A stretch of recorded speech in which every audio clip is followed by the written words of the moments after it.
Tere kõigile! Tere kõigile ekraanide taga ja tere kõigile, kes tulid täna siia saali. Alustame siis oma üritusega, milleks on siis kutserehabilitatsiooniteenuse disaini tutvustus. Kestab see üritus meil täna 2 tundi ja oleme kuidagi suutnud planeerida selle päeva sellisele maagilisele kuupäevale. Täna on 22.02.2022. Jääb kõigile hästi meelde. Ja ühtlasi on see suurepärane päev, et rääkida kutserehabilitatsioonist. Päeva lõpuks on ilmselt kõigile selge nii see, mis on kutserehabilitatsioon, kui ka see, mis on teenuse disain, kui need mõisted seni veel selged ei olnud. Aga sissejuhatuseks, võib-olla ma ütlen ka, kes ma olen. Ma olen Keiu Talve, ma olen teenuse disaini projekti juht Astangu kutserehabilitatsioonikeskuses.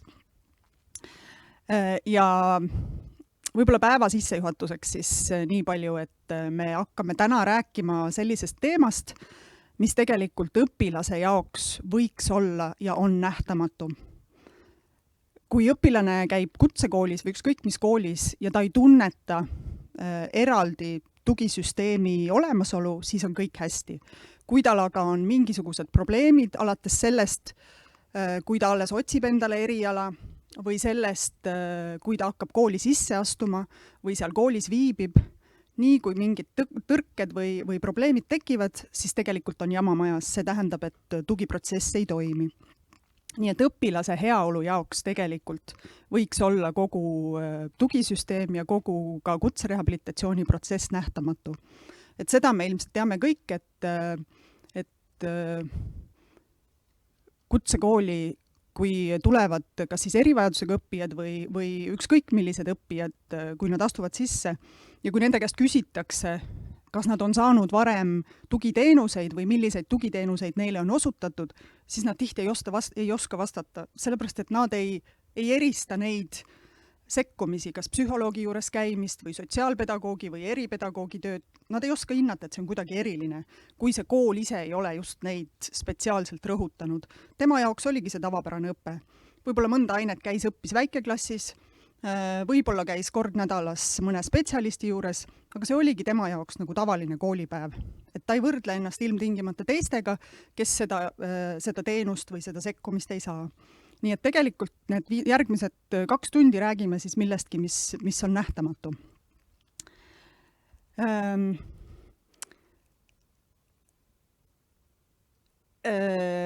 Võib-olla praktilise poole pealt siis nii palju, et Elisa Stage'i keskkond, kust siis läbi veebi inimesed meid jälgivad või ka need inimesed, kes on saalis, sinna saab esitada ka küsimusi. Et kui see veebileht lahti võtta, siis seal allpool on küsimuste ja kommentaaride esitamise lahter. Et ma üritan siis päeva jooksul ka jälgida, mis sinna kirjutatakse. Ja üritame nii, et kuna see on tegelikult ainult 2 tundi, siis proovime need küsimused ja vastused jätta päeva lõppu.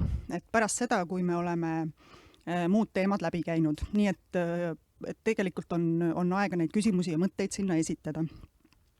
Päev siis, või ütleme, need järgnevad 2 tundi näeb siis välja selline, et meile on tulnud Haridus- ja Teadusministeeriumist Ave Šimanel siia, kes siis ütleb ministeeriumi poolt paar tervitussõna, siis ütleb paar sõna Astangu keskuse direktor Gert Valdaru, siis räägin mina natukene sellest projektist, mis me oleme seni teinud, ja kuidas see teenuse disaini kirjeldus üldse valmis ja mis hakkab edasi saama.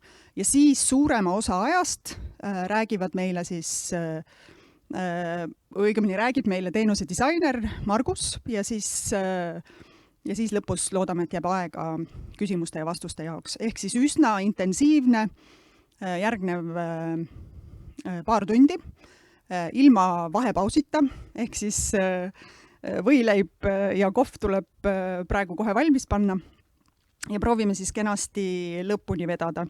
Ja hiljem, kes siis võib-olla kas väsib ära või ei saa üldse meid täna jälgida, hiljem on kogu see 2 tundi järel vaadatav. Ja ma vaatasin ajaliselt pärast seda on siis Tallinna inimesed või kaugemad inimesed jõuavad tegelikult kõik Kelly Sildaru vastu võtma Tallinnasse Rotermanni kvartalisse, et ta jõuab 17.30, et siis võivad kõik sinna minna.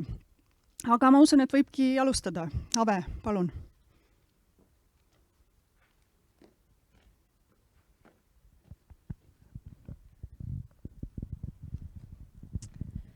Tere ka minu poolt kõigile siin saalis viibijaile ja ekraani taga. Mul on tõeliselt hea meel täna siin olla.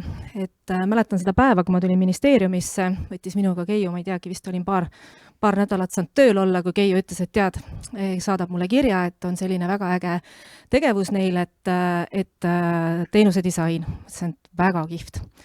Mul oli nii hea meel selle üle, et tegelikult esimesena oligi kohe mul teemad laual tugirühmade toetamine, kutseõpetajad, õpilase toetamine ja siis järsku tuleb selline õnnistus minu õuele.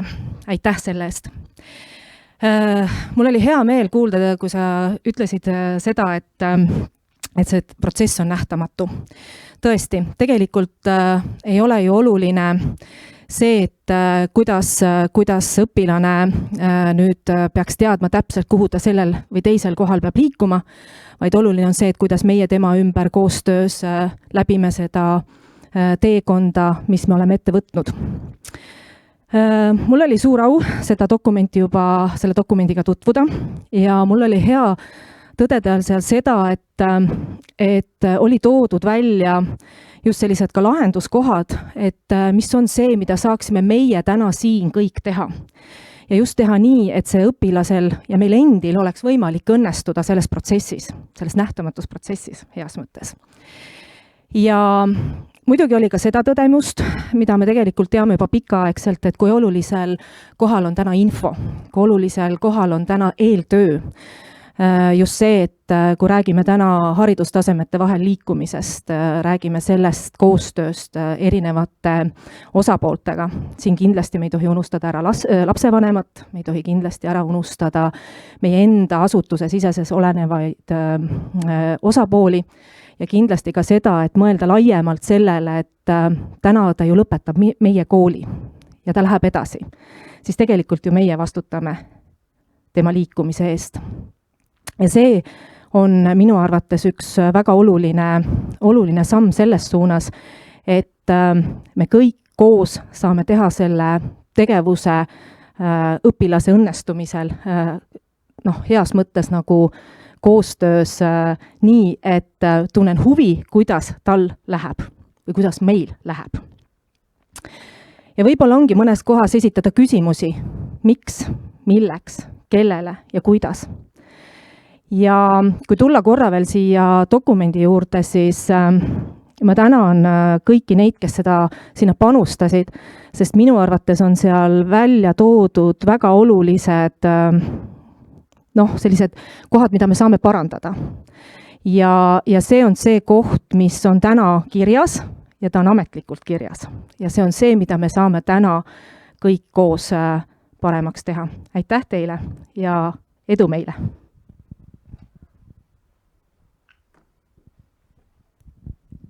Aitäh, Ave! Ja nüüd ma palun siia Gert.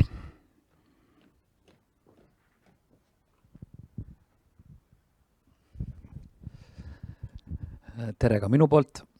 Tõesti on ilus päev ja ka on üldse ilus nädal, et sellel nädalal ju tähistame me oma 104.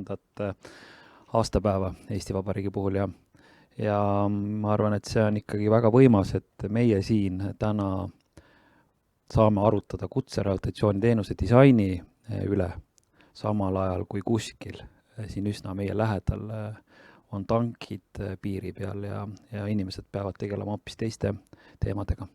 Selles mõttes on väga hea, et me oleme jätkuvalt vabad ja Pika Hermanni tornis lehvib sinimustvalge lipp ja võime teha ka vabas riigis selliseid rumalusi, et visata politseinikke lumepallidega, kartmata seda, et selle eest siin vanglasse pannakse, mis oleks nagu varem. Nii et aga sealt edasi tulles kutserotatsiooni teenuse disain ja Astangu kutserotatsiooni keskus. Astangu kutserotatsiooni keskus on 27 aastat toimetanud Sotsiaalministeeriumi haldusalas. Ja meil on olnud suurepärane koostöö nii Sotsiaalministeeriumi endaga loomulikult ja ka Haridusministeeriumiga.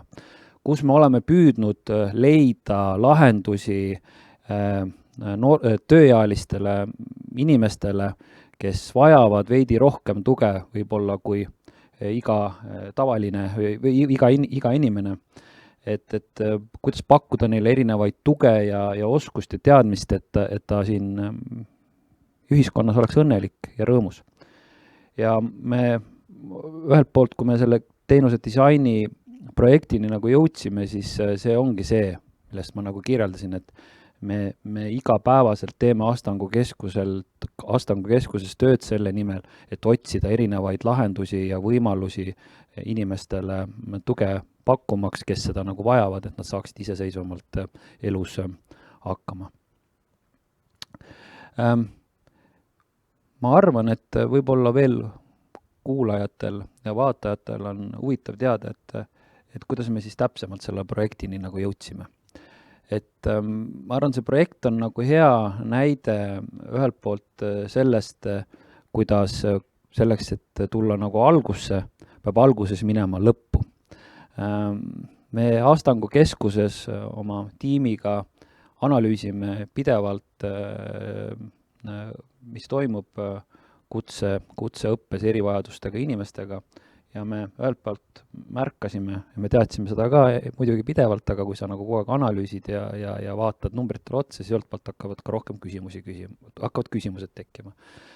Et miks on ikkagi nii, et väga paljud ei suuda lõpetada kutsekooli? Et ega siis erivajadusega inimene samamoodi ei suuda lõpetada. Ja siis me küsisime endalt, et aga mis selleks nagu siis teha saaks teha. On üks pool, mis me küsisime, ja teine poolt on meilt küsitud, kuna Sotsiaalministeeriumi ja Haridusministeeriumiga on väga hea koostöö, et kas oleks võimalik, et Astangu laadseid asutusi oleks Eestis rohkem kui üks. Et meil oleks näiteks Lõuna-Eestis Astangu kutserehabilitatsiooni keskus või kutserehabilitatsiooni teenusega tegelev keskus. Võiks olla ka Ida-Virumaal, võiks olla ka võib-olla Läänemaal. Siis seda on meilt pidevalt küsitud ja siis me oleme ise jõudnud ühelt poolt sellele järeldusele, et kui on seda küsitud, et äkki nagu on liigselt pidatud silmas neid betoonseinu või karpe, et peaks füüsiliselt olema üks asutus ja siis anname sinna selle Astangu keskuse sisu. Et kui me siis keskuses vaatasime ühelt poolt seda väljalangemise probleemi ja teiselt poolt seda, et on nõudlus ja tahtmine Astangu keskuse tegevuste peale nagu laiemalt, siis jõudsime ühelt poolt arusaamani, et tegelikult ju ei ole vaja betooni rohkem. Võib-olla on see betoon olemas täiesti, aga sinna tuleb anda sisu ja teenus täpselt. Ehk see, mida meie Astangu keskuses täna teeme. Aga siis me jäime natukene hätta, et sellega, et kuidas seda nagu oleks lihtsam teistele rääkida või seda tuua välja, mida me teeme. Ja siis me jõudsimegi, et meil oleks vaja sellist teenuse disaini, see sama tegevus, mis me igapäevaselt Astangul teeme ja ka väljapoole teeme, et meil oleks nagu lihtsam välja tuua, et mis see nagu õige asi on, mida me teeme, et see oleks süstemaatiline, oleks loogiline ja oleks ka siis teistel nagu kergesti nagu aru saadav. See on siis olnud üheks põhjuseks. Ja nüüd, kui ma tulen selle juurde tagasi, mis ma olen oma jutuses mitu korda nagu viitanud, et selleks, et tulla algusesse, peab kõigepealt minema lõppu, siis kui me alustasime oma analüüsi lõpust, et miks noored välja langevad, siis see on hea meel ka mul, et disain toob selle välja ja sellest te kindlasti kuulete nagu pikemalt. Et selleks, et inimene välja langeb, tehakse alguses, teeme me midagi valesti. Ja see on, kõik hakkab pihta siis põhimõtteliselt vastuvõtust. Et kui õpilane või õppija tahab tulla nagu õppima, siis on selge see, et kas me suudame aru saada sellest, et millist tuge see noor või see õpilane nagu vajab, et ta pärast oleks lõpus edukas. me Astangul paneme väga suurt rõhku sellele alguses, et olla nagu ka ise nagu aus õppija tulija suhtes, et kas me suudame teda üldse aidata, et kas need ootused, mis tal on reaalsed, mida meie suudame täita. Kahjuks vahest peame ütlema, et ei suuda ka täita neid ootusi. Aga me oleme ausad. Nii et mul on hea meel selle üle, et me oleme jõudnud siis selle teenuse disainiga sellisesse esimesse etappi, mida me saame täna ka siis juba siin tutvustada, et suur töö veel ootab ees pilotiseerimisel ja ka ma loodan, et pilotiseerimisest tuleb midagi suurt välja. Ikka kõik selleks, et meie kõigi Eesti inimestel, kes siin elavad, oleks hea olla ja me suudaksime toetada seda. Nii et aitäh teile. Aitäh, Gert. Asume siis asja juurde. Ma räägin siis lühidalt ära, mis me selle projekti jooksul seni teinud oleme, kuidas teenuse disaini kirjeldus valmis, kes sinna kaasa aitasid ja räägin paari sõnaga ka sellest, mis hakkab edasi saama, et me saaksime siis minna juba kiirelt põhiteema juurde. Korraks hüppan ka selle mõiste juurde, see kutserehabilitatsioon, et kelle jaoks see veel on veidi võõras. Keeruline sõna on see kindlasti, aga sisuliselt tähendab see siis sotsiaali, haridus ja tööteenuse sümbioosi. Et täpselt see sama nähtamatu protsess, millest me alguses rääkisime, võiks olla õppija jaoks siis tagatud kogu kutseõppes õppimise ajal. See, kuidas õppija tuleb kooli, see, mis temaga seal vahepeal toimub, mida ta ise teeb, mida teised teevad tema heaks ja see, kuidas ta siis sellest koolist välja liigub. Kõik selle jaoks, et inimene siis täidaks oma eesmärke ja ühtlasi leiaks endale meelepärase või sobiliku töökoha pärast õpet. Astangul ma hästi kiirelt hüppan üle, et Astangul meil on erinevat tüüpi kursusi, mida me pakume, ehk siis kohanemiskursused, mis siis täna kutsekoolis on kohanemisõppekava, kutsevaliku õppekava, jah. Tööõppekursusi ja siis ka kutseõppet koostöös Haapsalu Kutsehariduskeskusega. Aga see väga kiirelt ma siia püsima ei jää. Nii, projekti tegevustest ma ei hakkagi väga palju ise rääkima, vaid meie Astangu vabatahtlik Anna, kes on meile äsja tulnud Portugalist, tegi meile projekti tegevustest animatsiooni, nii et need järgmised 3 minutit vaatame siis kiirelt üle, mis me projektis seni teinud oleme.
No nii, nüüd meil on kõigile selge, mis meil seni toimunud on, väga lõbus on olnud.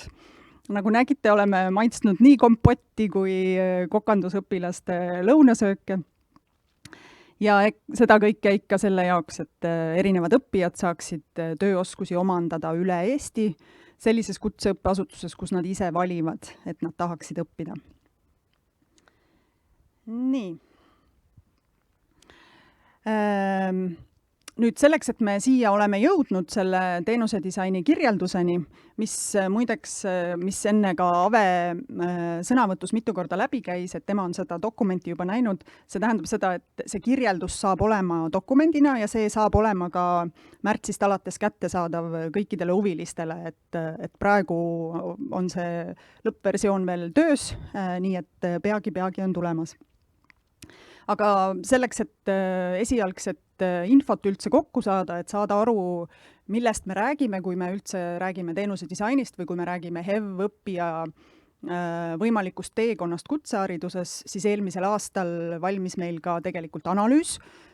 Seesama, mis animatsioonis oli ka nimetatud, me kogusime statistilisi andmeid, tegime EHISE andmepäringu, suhtlesime kutseõppeasutustega. Seal dokumendis on ära toodud kõik probleemkohad, kitsaskohad ja tähelepanekud ja see on olnud tegelikult üks osa sellest teenuse disaini kirjelduse protsessist. Aga sellest ilmselt Margus räägib ka täpsemalt, mis need probleemkohad seal olid, aga ma kappan hästi kiirelt üle, et neid probleemkohti siis tänases kutseõppes disainerite pilgu läbi on üsna palju. Ilmselt enamus neist on tuttavad ka kutsekoolide ja üldse kutseõppe valdkonna inimestele, aga võib-olla siis enne statistiliste andmete poolest siis tegelikult on meile nüüd teada, et Eesti Hariduse Infosüsteemi andmetel vaid 5% õppijatest on HEV-õppijad, ehk siis need, kes vajavad mingit tuge, kuigi kutsekoolid ise ütlevad, et ligi pooled õppijatest vajavad lisatuge või vajavad mingit sekkumist õppe jooksul. Mis on nagu huvitav konflikt andmete ja päriselu vahel ja mis need põhjused seal on, isegi päris täpselt ei oska öelda, aga võib-olla ka siis määratlus, mismoodi päriselt siis haridusliku erivajadusega õppijat määratakse. Et see, kes vajab tuge, ei pruugi olla ilmtingimata haridusliku erivajadusega. Aga me võib-olla oma teenusedisaini kirjelduses tegelikult räägime siis kõikidest, kes vajavad mingit tuge, mitte ainult puudega inimestest või haridusliku erivajadusega inimestest, vaid kõik, kes oma õpingute jooksul vajavad ajutist või püsivat tuge. Et natuke oleme laiendanud seda sihtgruppi, sest et lõpuks ei ole vahet, millised erisused sellel inimesel on, oluline, et ta saaks õppida ja saaks vajalikku tuge siis seal juures. Ma võib-olla isegi siin ei keskendu ka nii palju nendele erivajadustele, sest need ongi need ametlikud andmed, et see on see, mis EHIS lubab märkida või õigemini, mis valikut ta annab selleks, et koolid saaksid oma õppijate probleeme siis ära märkida. Ja tugiteenustest täpselt samamoodi, et üks väga huvitav määratlus on mõõdukas pedagoogiline sekkumine, mida siis kõige rohkem rakendatakse. Ehk siis üks õppija saab mõõdukalt tuge.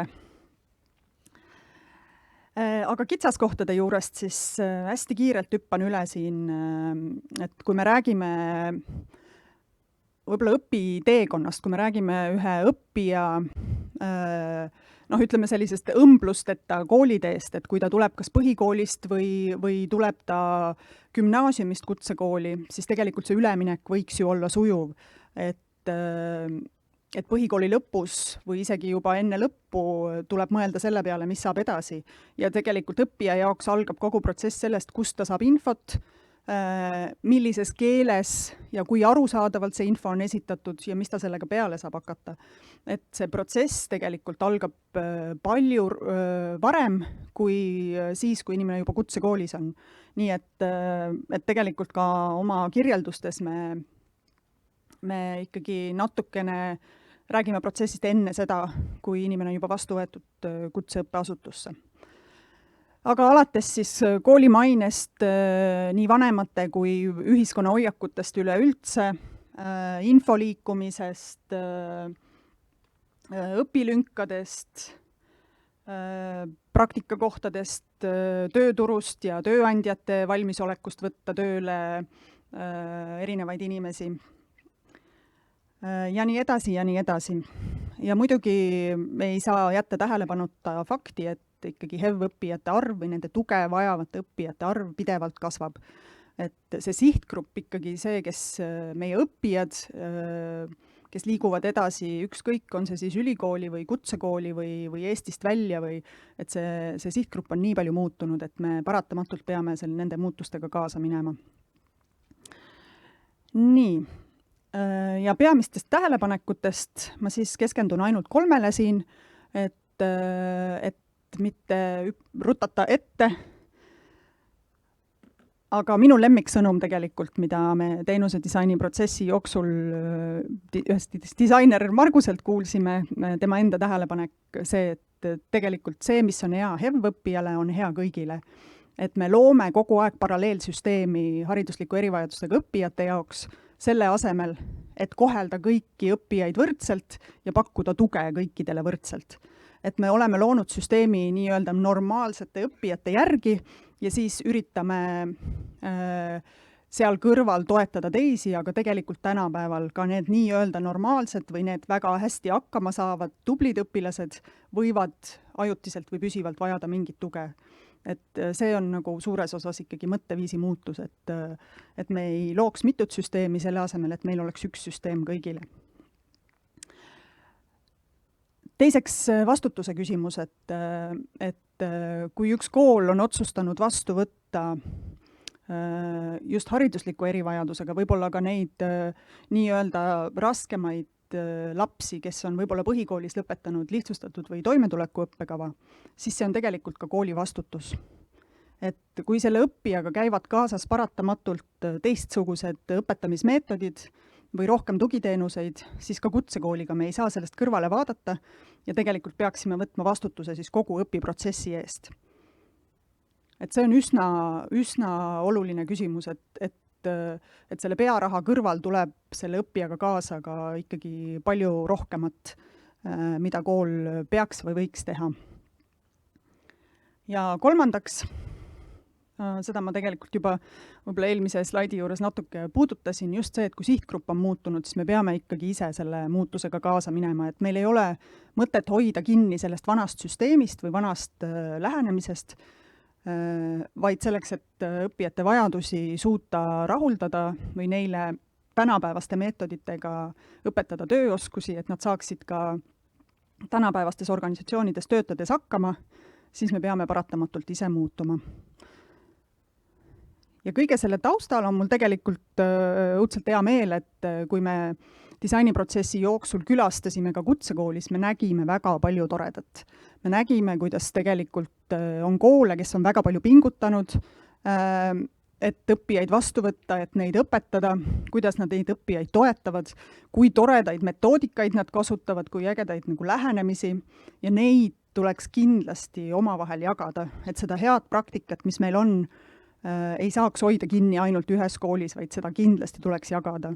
Et meil tegelikult juba on üht koma teist olemas.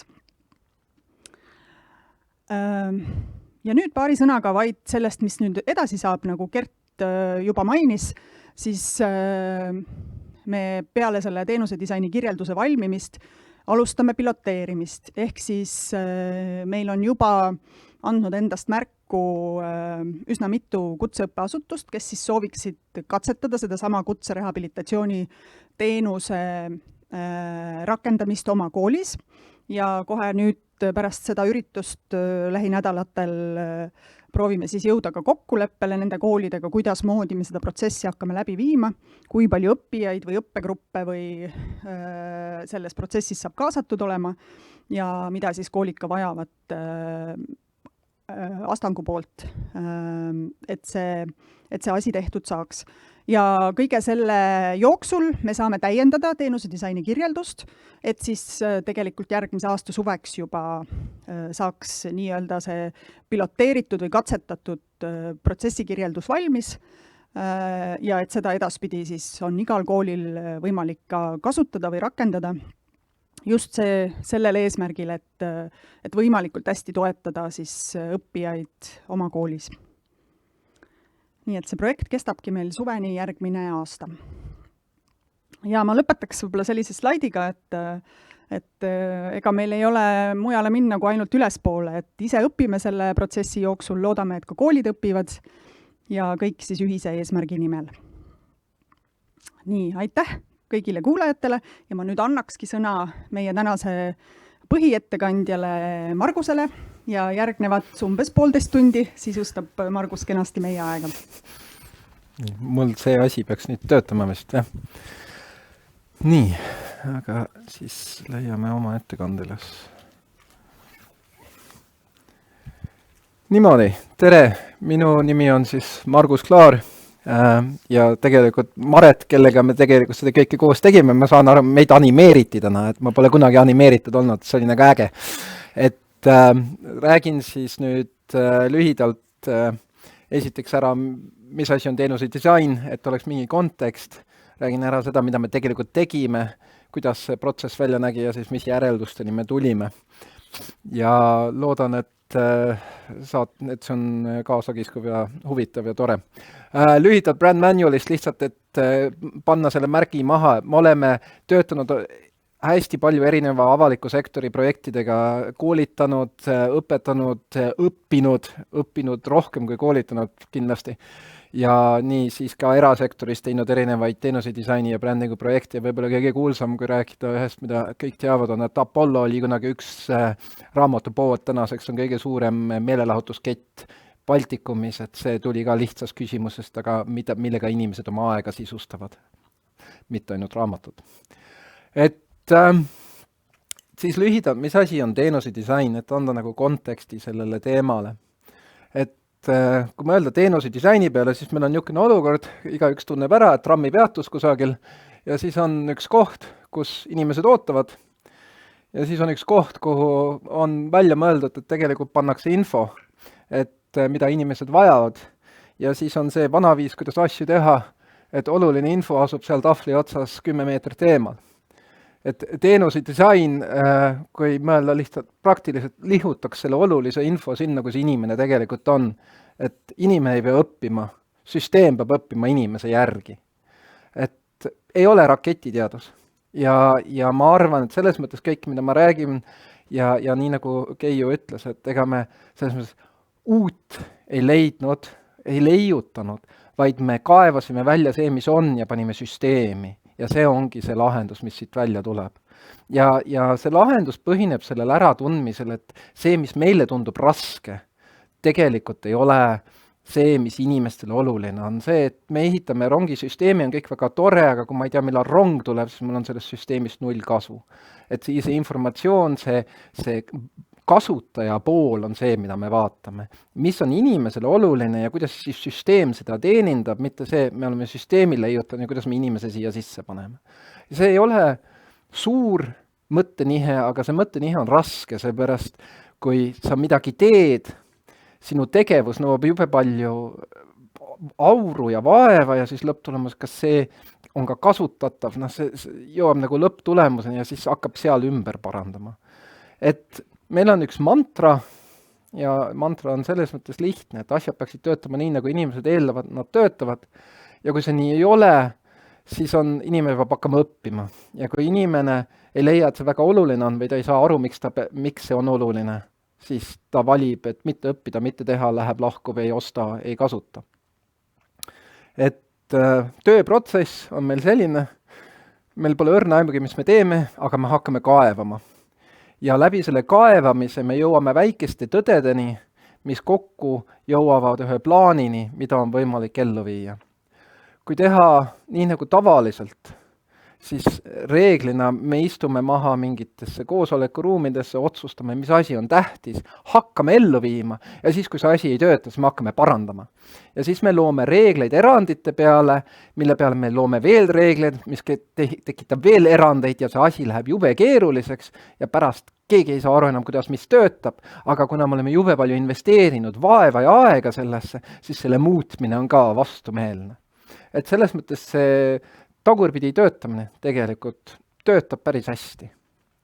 Ja nagu ennegi öeldud, et tegelikult see, kui ekstreemseid kasutajaid vaadata ja me kasutame seda väljendit selles heas mõttes, et inimesed, kes vihkavad su teenust, inimesed, kes armastavad, inimesed, kellel on erivajadused, kellel on mingi spetsiifiline mõte, nad tahavad midagi teistmoodi teha kui kõik teised, siis kui nendega arvestada ja teha ekstreemsetele kasutajatele kõik heaks, siis tegelikult on kõigil hea. Aga kui me keskendume keskmisele, selle normile, siis me satume olukorda, kes tegelikult need ekstreemid kukuvad alt ära, sest nad ei saa süsteemi kasutada. Et see sama lihtne näide, et kui tee teha ületavaks igal tingimusel ratastoolis inimesele, siis on ka kasutada selle emale, isale, kes tuleb lastekäruga, rulasõitjad, rulluisutajad, rattasõitjad, tiiner, kes vaatab oma telefoni ja üldse ei vaata, kui ta jalutab, ta ka ei kuku ümber. Et me saame lahendus, mis töötab kõigile. Aga kui me teeme seda lahendust ainult neile, kes on nii-öelda normis, siis need küljed pudenevad ära ja me oleme kõik ekstreemsed kasutajad teatud tingimustel. Kogu aeg keegi satub sinna.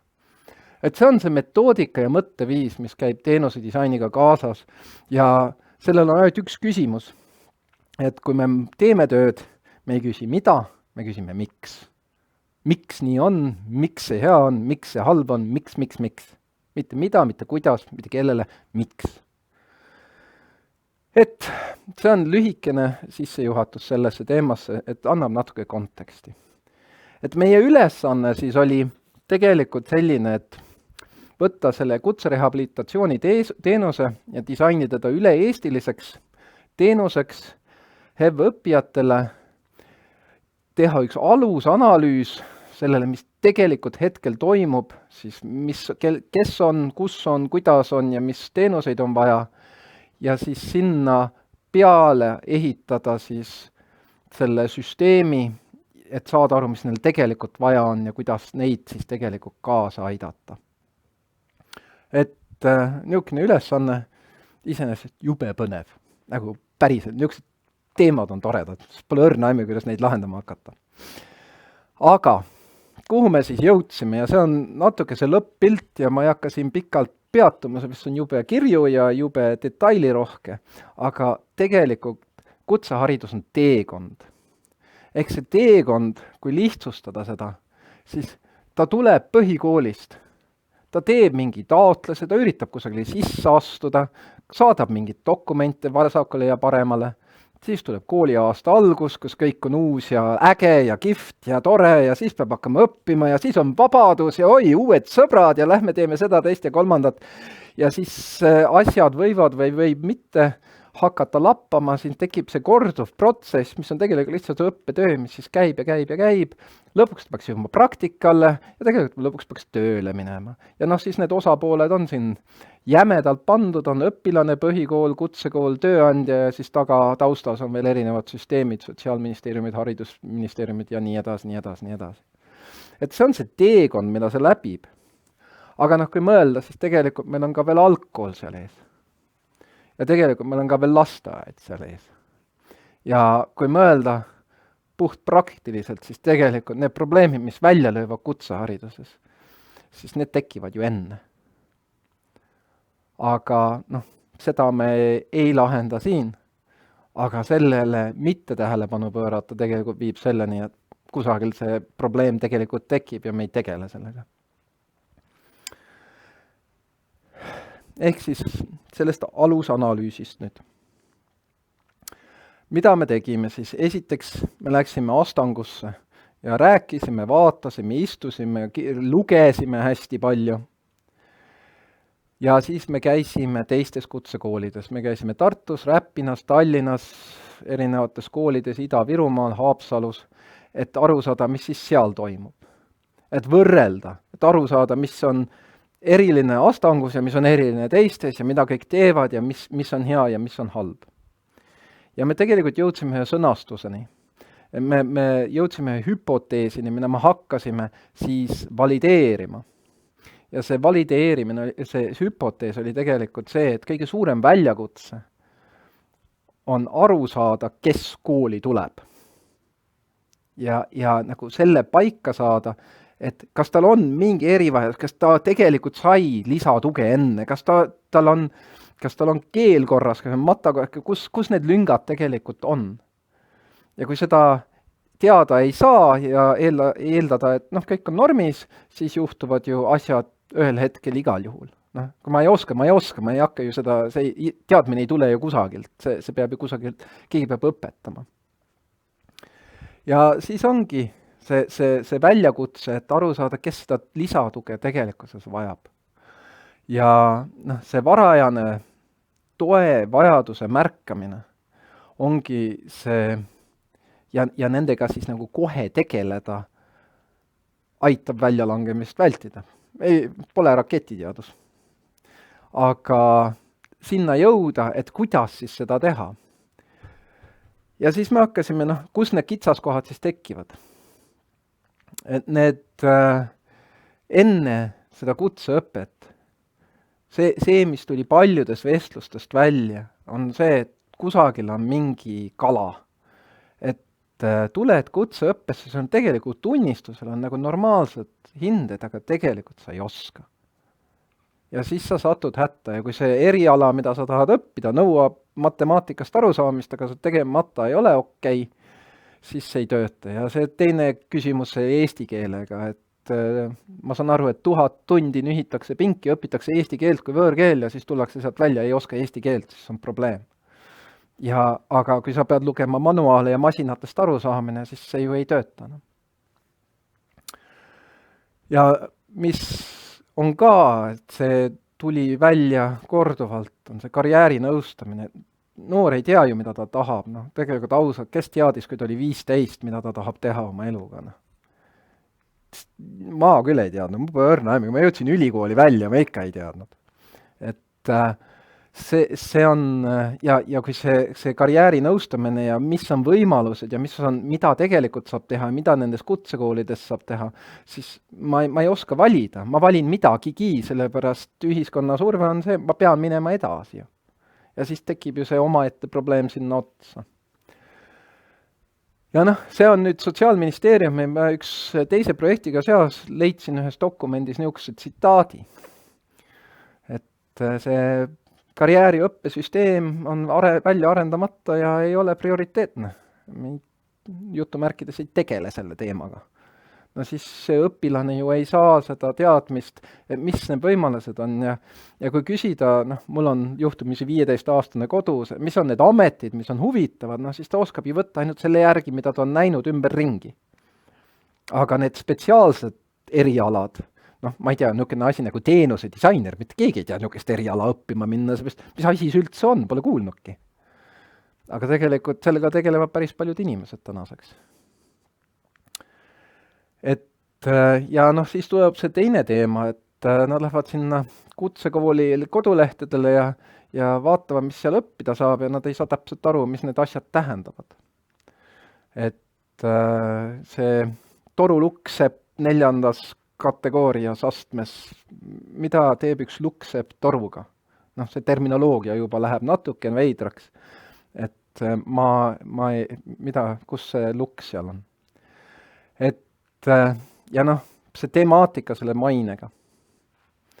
Et sinna lähevad mitte nutikad.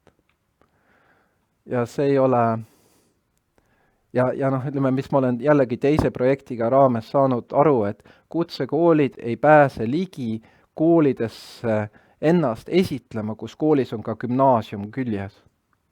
Seepärast see pearaha on pearaha ja me tahame endale seda pearaha. Mis tähendab, et isegi laps, kes tegelikult võiks minna õppima kas või, selles mõttes kokaks, jube äge tööamet. Ma ei tea, ma seda saan teha, seepärast minu kool tahab, et ma lähen ja õpin selle gümnaasiumi hariduse lõpuni. Et see info ei liigu. Ja see sama surve, meil on see gümnaasium üle kõige ja PISA üle kõige. See käib läbi. Ja mis ka pole saladus võib-olla, aga mis on ka tähelepanuväärne, mis jällegi vajab laiemat süsteemset mõtlemist, et kui see on see sotsiaalmajanduslik olukord, ma pean minema tööle kiiresti, siis kuidas jällegi võib-olla ei peaks kiiresti tööle minema, peakski edasi õppima, saab palju parema töö, palju rohkem ja sa saad palju paremini toetada oma perekonda, aga sul läheb veel 3, 4, 5 aastat aega. See on ka niisugune omaette ooper. Siis mis on ka, et see võrgustik, et erinevad koolid teaksid, mida teised koolid teevad, et see koos töötamine, ma teaksin, mida see kool teeb ja kuidas siit koolist liiguvad kutsekooli ja kuidas seda õppelünkade teemat nagu tegelikult käsitleda, kelle töö see siis on. Et kas ta peaks istuma jääma jutumärkides, tee 1 aasta veel, saad oma asjad korda või kas see peab tulema kutsekoole, kas siis peab olema seal lisatuge, kes seda täidab, seepärast ilma teatud teadmistega teatud valdkondi lihtsalt teha ei saa ju. Sa keelt ei oska, sa ei saa seda manuaali lugeda, sa ei saa seda tööd teha, punkt. Ja see on, kutsehariduse puhul see muutub väga järsuks, niisuguseks mustvalgeks, ta ei ole enam paindlik. Ja see sama asi, et saaks käia ja rääkida ja vaadata ja need ameteid on ju palju ja see, mida tehtakse, on nii äge ja see ehitamine pole ammu niisugune must ja räpane töö, vaid see on kõrgtehnoloogiline ja kõik need asjad, et seda ei nähta, et õpilased ei teagi seda ja kuidas vanemad ütlevad, et kui sa nüüd ei õpi kõvasti, siis sa lõpetad seal kassapidajana. Et see ei ole ju see. Kassas ju enam ei ole, tegelikult sa oled IT-süsteemi administraator ja juhid 50 kassat korraga. Teine töö. Ja siis me tuleme, ja see siin on kõik enne kutseõpet. See kõik oli enne seda, kui ma isegi kohale joon. Aga kui ma juba siia hakkan minema, siis see siin arusaamatus, et ma ei tea, mis siin seisab. Ma ei saa õppekavast aru. See õppekava on, see antud juhul oli 99 lehekülge pikk ja mulle kinnitas Lasnamäe mehaanikakooli ühe suuna mis ta on siis, mitte õppejõud või juht, et nende teada nad ei tea ühtegi inimest, kes neid asju läbi loeks. Mitte ühelgi tasandil. Et aga see on veebilehel põhiinfo, seepärast keegi ei hakka seda ümber kirjutama ka. Et siis tekib, ja ma ausalt, ma pean ennast võrdlemisi intelligentseks inimeseks, aga ma ei jaksa seda lugeda ja ma ei saa poolest aru. Ja kui ma peaks seda seletama 15-aastasele, ma ei oskaks seda teha. Siis on ju see, et tegelikult see informatsioon, nii-öelda kõik on väljas, aga sellest pole ju kasu. Sa ei aita edasi. Ja see ei ole selles mõttes, kas on haridusliku erivajadus või normintellekt või geenius, selles mõttes ikka vahet ei ole.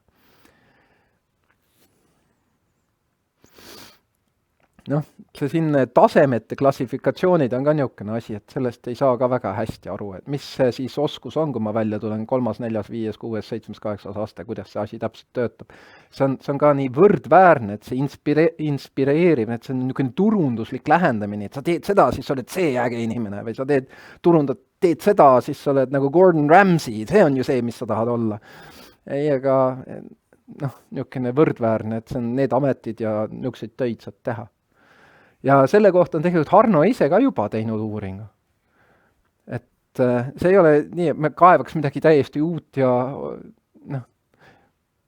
eriskummalist välja, vaid tegelikult on see, et ei saa aru, ei oska valida, aga ma ei oska valida, siis ma ei tea ju, mis on oluline. See on see sama asi, me oleme rongisüsteemi valmis ehitanud, aga tunniplaan on Exceli tabel, millel on valemid sees, pead ise organiseerima oma sünnikuupäeva ja horoskoobi järgi, kas ja kuidas nüüd sa peaks selle rongi kätte saama. See ei tööta ju.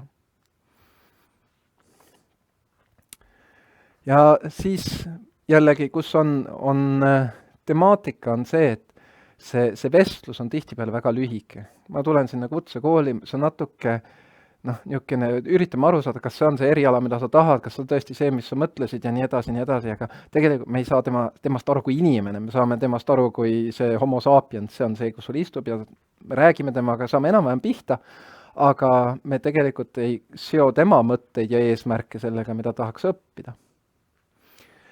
Ja see vastuvõtu taotlus või ankeet, mis oleks lisaks selle EHIS-e, SAIS-i ja kõigile muule infole, seda väga palju ei ole, häid näiteid leidsime. ja niisugune põhjalikum ankeet, mis käsitleks inimest rohkem kui seda haridust, aitaks selle õpilase kandidaadist nagu palju paremini aru saada. Ja noh, see on ka üks teema, et või noh, see on see, kus see tsitaat ka tuleb, et pooled õpilased oleks justkui nagu HEV.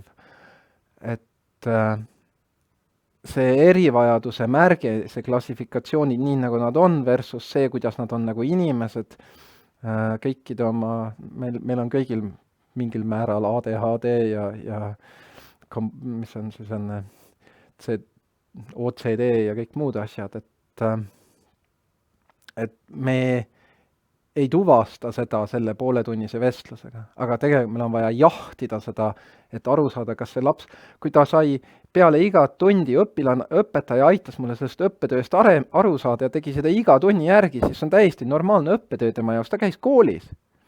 Aga tegelikult ta sai lisatuge kogu aeg. Aga kui me seda ei tuvasta, siis me ei saa aru, et tal on seda edasi ka vaja, või vähemalt alguses peaks olema. Et sellega tekib kohe üks niisugune see problemaatika, eks.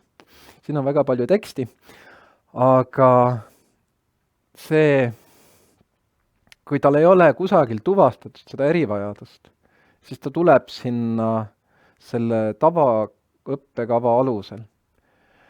Ja siis ei saa seda individuaalse plaani koostada, see ei arvesta tema olekuga ja varem või hiljem ta ei saa hakkama ja ta langeb välja. Ja noh, siin on jälle, ma sain ühe niisuguse fakti, mis jällegi toetab seda väidet ikka väga kõvasti, et see nominaalajaga lõpetamine on ikka väga-väga pooled. See on ju tegelikult õudne. Aga see ka tähendab seda, et nad sattus ikka valele alale ja kõik sorti muud asjad, mis võib-olla seda leevendavad, aga ikkagi, it's a bit much, nagu öeldakse inglise keeles. Ja noh, seesama, mis tundub, et see õppelüngad, mis tekivad seal põhikoolis, me tahame aidata, et sa saad 9. lõpetada nii nagu kõik su sõbrad. Me saame sind aidata, ma istun sul kõrval, siis aitame selle testi ära, okei, enam-vähem, teeme veel üks kord, saad äkkama, saad oma hinded kätte. Ja iseenesest see on ju inimlik, see on ju, me tahame aidata. Aga see kuri, see on ju, lõpuks sellest on üks karuteene, et pärast ma ju ei oska. Ma ainult arvan, et ma oskan, aga kui ma jõuan kutsekooli, kus selle masina opereerimiseks on vaja need baasteadmised need peavad olema, muidu ma ei saa hakkama üldse. Siis ma ei saagi hakkama ja siis mida ma teen, ma tõstan käpad üles ja ütlen nägemist. Et see on, see kuidagi see süsteem siin hakkab nagu natukene värisema.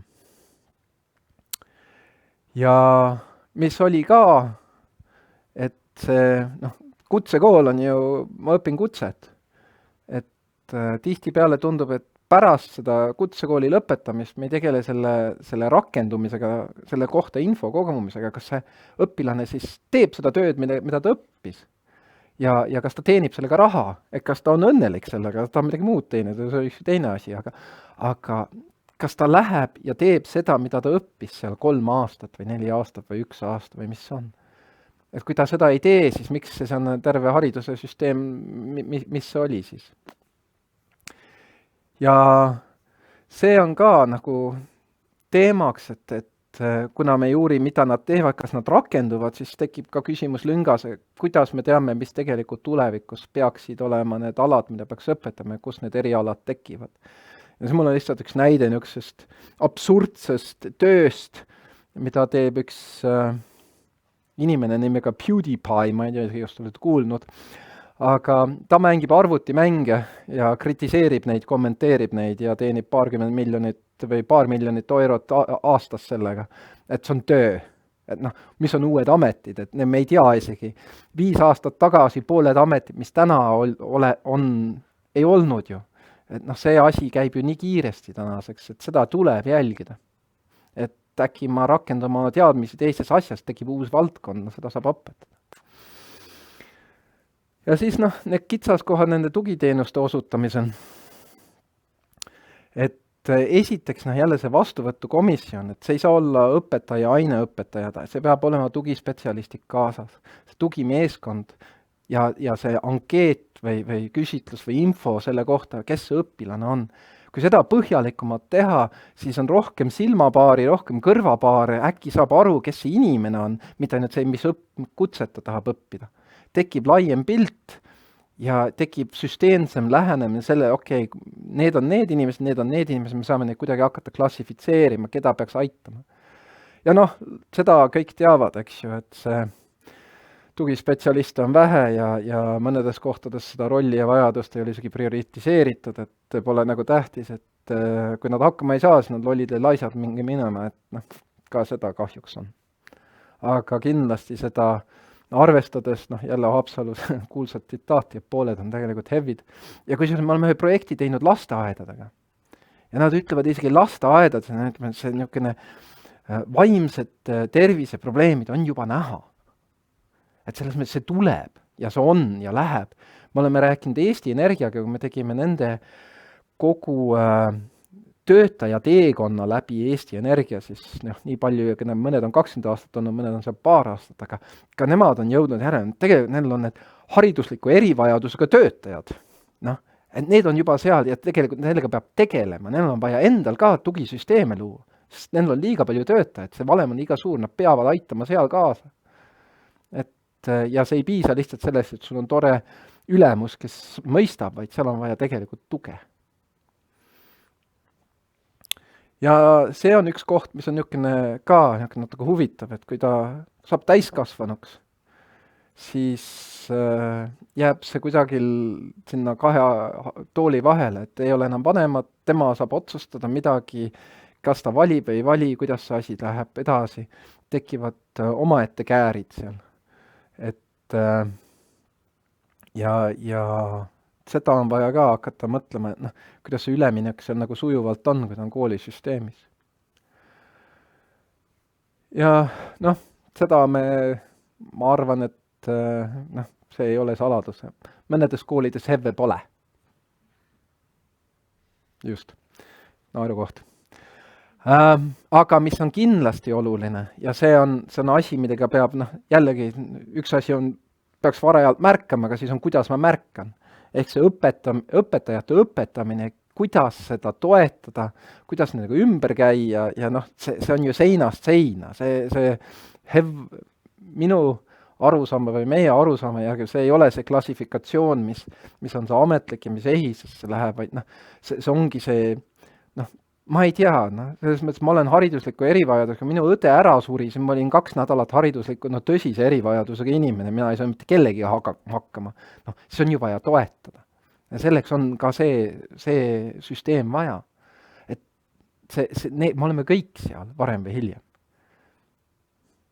Ja need tööriistad ja võtted, et kuidas siis tegeleda ja mis on tähtis ja mis ei ole tähtis ja kuidas me suudame olla paindlikud need on küsimused. Et ja siin tuleb ka üks niisugune, mis jälle kutsekoolides on ju ka, meil on täiskasvanud õppijaid, mis on omaette sihtrühm, kellega peab omaette ja teistmoodi tegelema, sest nad ei ole lapsed. Ta on 40 aastat vana. Ta on täiendkoolitusel tulemas, aga tal on ka vaja äkki mingit tuge. Ja kuidas temaga ümber käia, sest ei saa ju, me räägime ju teist juttu natuke. Ja siis kogu selle teekonna käigus me loomulikult leidsime head praktikat, nagu päris palju. Ega me see süsteem, mida me kirjeldame lõpuks, ei ole tegelikult meie leiutatud, me lihtsalt võtsime kõik head praktikad kokku ja tegime sellest süsteemi. See on selles mõttes, disainis on ikka hea varastada head disaini, ei pea ise leiutama, palju lihtsam töö. Et see on regulaarsed koosolekud. Kas on iga 3 nädalat, iga 4 nädalat, iga 5 nädalat, aga regulaarne mahaistumine, kõik õpilased läbi käima, enamus õpilastega pole ju mingit probleemi, aga seal, kus on, kohe märgata, seepärast üks õpetaja märkas ühte asja, teine märkas hoopis teist klassis teist asja, kui nad omavahel kokku ei saa, siis see oli üks asi, see ei olnud midagi. Ja nii pea kui 2 signaali on, siis on vaja hakata tegelema, seepärast seal kusagil on ka 3. ja 4. Ja see aitab lahendada seda, et see asi ei lähe suureks. Kui väikeste probleemidega tegeledes läheb vähe aega, saab asja korda ja liigume edasi. Ja kui asi läheb suureks, siis on jama, eks ju. mis on hea näite TEKOst, oli see, nad teevad kooliaasta alguses kõigi õpilastega uuesti vestlused. Kõik võetakse ette, kõigiga käiakse läbi ja see tähendab seda, et ei stigmatiseeri kedagi, aga tegelikult nad fokuseerivad nendele, kes nad teavad, vajavad abi ja kes nad arvavad, et võiksid abi vajada. Et juba nad keskenduvad, aga õpilaste jaoks on jälle see, et see on lihtsalt õppepäev. See päev mina pean minema rääkima, ei ole midagi erilist. Ja see tugispetsialistide tutvustamine, et tegelikult õpilane teaks, kelle juurde pöörduda, kui ta arvab, et ta peaks midagi küsima. Iseenesest see on niisugune lihtne asi teha, aga seda peab ka süsteemselt tegema, sest kui aus olla, jällegi tulles tagasi selle juurde erivajadusel, mul on inimeste nägude ja nimede mälu on olematu. Et see, et seda teha, peaks seda korduvalt tegema. Sest neid inimesi on ka palju, kes ei mäleta inimesi või kui nad ei olnud tähtis, siis ma ei keskendunud. Et kuidas seda asja nagu tutvustada. Teine asi on ka see koostöö tegemine väljaspool kutsekooli olevate tugiteenuse osutajatega, mida ka Kopli teeb. Et nendel on koostöö selle MTÜ Tervelinega, kes tegelikult aitab seda pärast kooli lõpetamist, seda rehabilitatsiooni teenust pakkuda. Ja ka, mis toetab seal töökoha leidmisel ja kõikidel muudel asjadel, et kõik ei pea ise tegema, seal on teenusepakkujad ka maha, lihtsalt vaja süsteemiks õmmelda. Ja mis on väga hea süsteem, tundub esma-, teise- ja kolmal vaatlusele, et see hariduse tugiteenuste keskus, mis on Tartus, et see toetab kõiki koole, kõiki haridusasutusi seal ja mis tähendab, et neil on ka pilt lasteaiast kuni kõrghariduseni, et tegelikult sa saad toetada last ja siis ei teki võib-olla need õpilüngad, need sealsed õmbluskuhad ei ole nii nähtavad, et kes läheb kutsekooli, siis on äkki teine maailm, et ega sul on ikka see tugisüsteem, ma ikka tean, kes sa oled, ma ikka tean, mis sul enne oli, ma ikka oskan sind aidata. Et info ei lähe kaduma. Ja need sisseastumisvestlused, et kus õpetajad ja tugipersonal koos on, tegelikult aitab kiiremini, paremini mõista, kellega tegemist on. See on niisugune võib-olla kõige lihtsam asi, mida korraldada, see on jälle aega nõudev ja tegelikult ei ole üldse lihtne, see tähendab graafikut ja kõikide muude asjade ümbermõtlemine. Aga meil on isegi teenuse disainis niisugune printsiip, kui sa kellegagi rääkima lähed, mine kahekesi, sest kuulete erinevaid asju.